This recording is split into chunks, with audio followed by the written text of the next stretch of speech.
Hello and welcome to Time to Talk Straight. I am Amjad Ayub Mirza. We have a new president in Iran, Mr. Masoud Pezeshkian.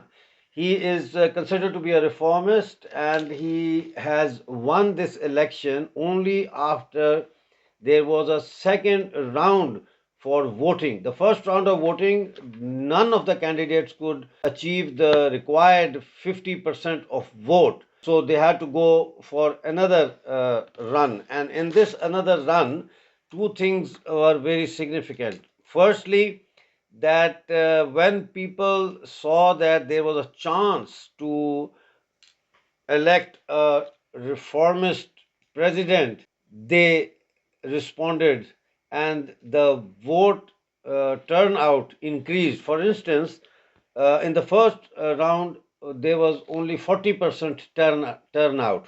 But in the second round, 49.8% people turned out to vote.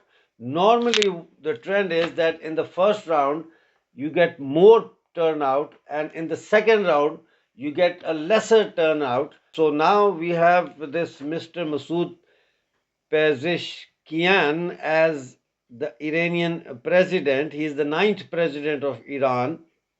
And these elections were snap elections that took place because Ibrahim Raisi, the former president, died in a helicopter crash while he was coming back from Azerbaijan after inaugurating a dam there. So we still don't know whether that was a technical fault or it was a sabotage. However, now that Mr. Pezeshkian has secured 53% of votes, he is now the new leader or the new president of Iran.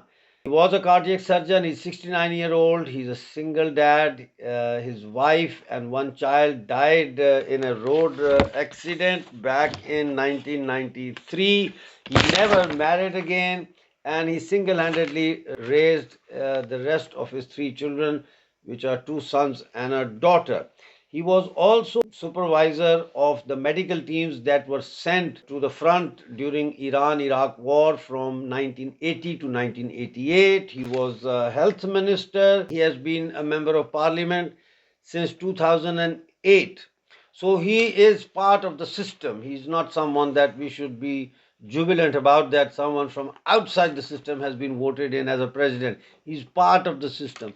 There are hardliners, there are moderates, they're reformers, but they're all part of the same clergy, theocratic, tyrannic system of Islamic government. So he is part of the system.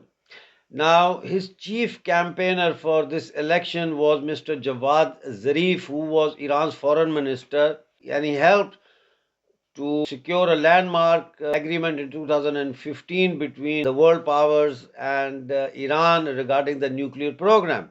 Well, that deal collapsed after 3 years when Donald Trump became the president of America. Mr. Pezeshkian uh, is the first reformist president of Iran that has come to power in 20 years.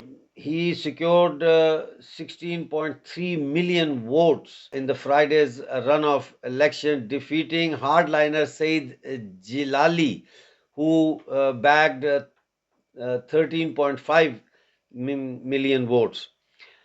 The first round of election took place on June the 28th. Well, this is a remarkable turnaround for the reformist camp in that theocratic. Remember, we are not talking about someone from outside the system. So he is still in the system, but he belongs to the reformer camp. The low turnout on the 28th of June was because people are disillusioned. Many Iranians felt disillusioned not only with the system but with all the leaders, hardliners and reformists. And the first round turnout was 40%. It was very low for Iran. And the second round, then when they saw, oh, we have a chance to defeat the hardliner, Pezeshkian might win. So people came out in droves and they pushed balance in favor of this reformist cardiologist. As I said, he's the ninth president of Iran. He faces challenges. First and foremost, the challenge of social and economic chaos or pressure that he will face at home.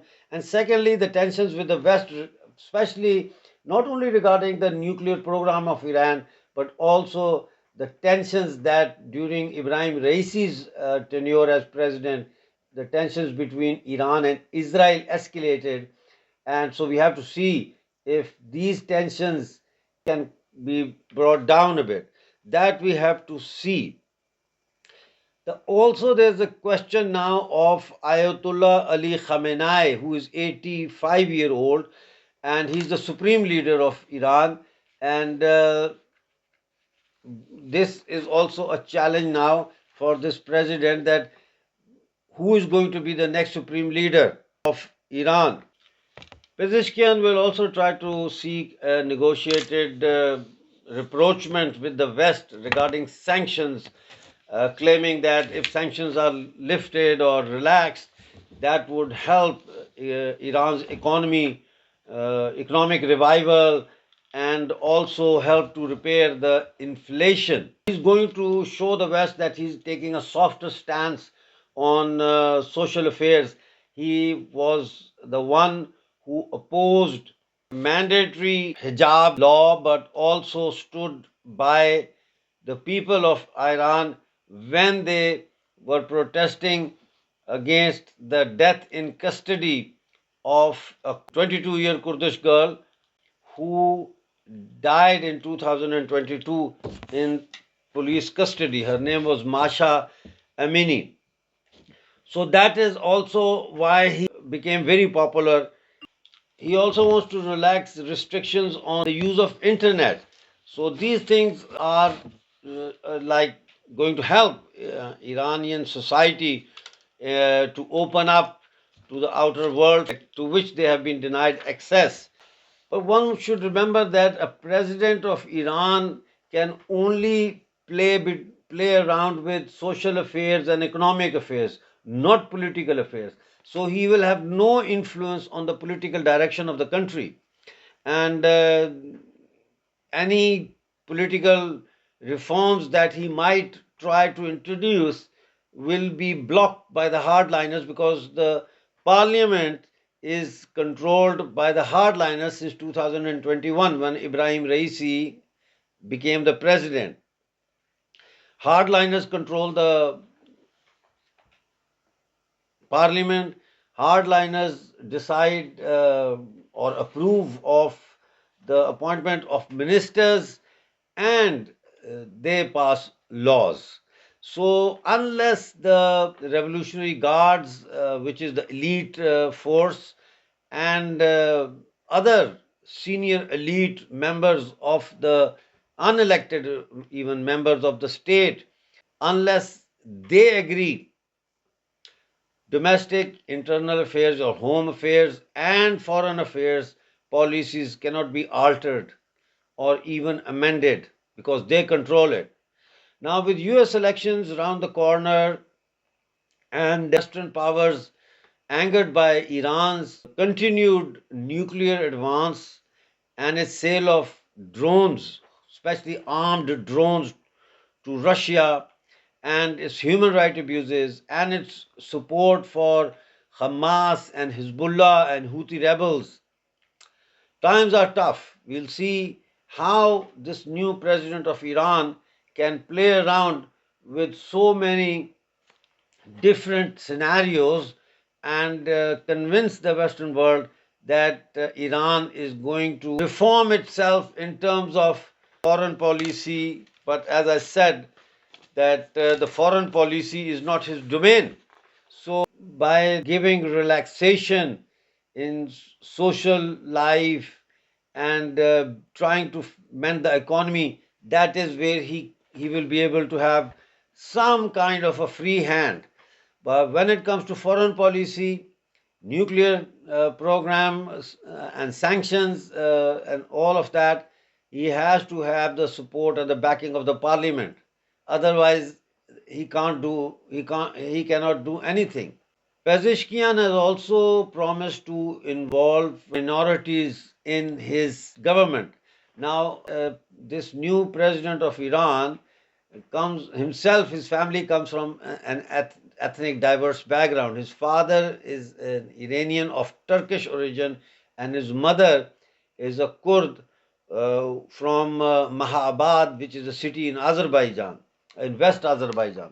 So we will see what happens in future, but unless and until this theocratic regime, this theocratic Islamic far right fascist regime is brought to its knees through popular revolt and revolution, I don't see how the relationship between Iran and the civilized world can be re-established as it was before the, I call it, counter revolution of 1979. Thank you very much for watching Time to Talk Straight. We'll meet again in my next show. Till then, look after yourself and God bless you all.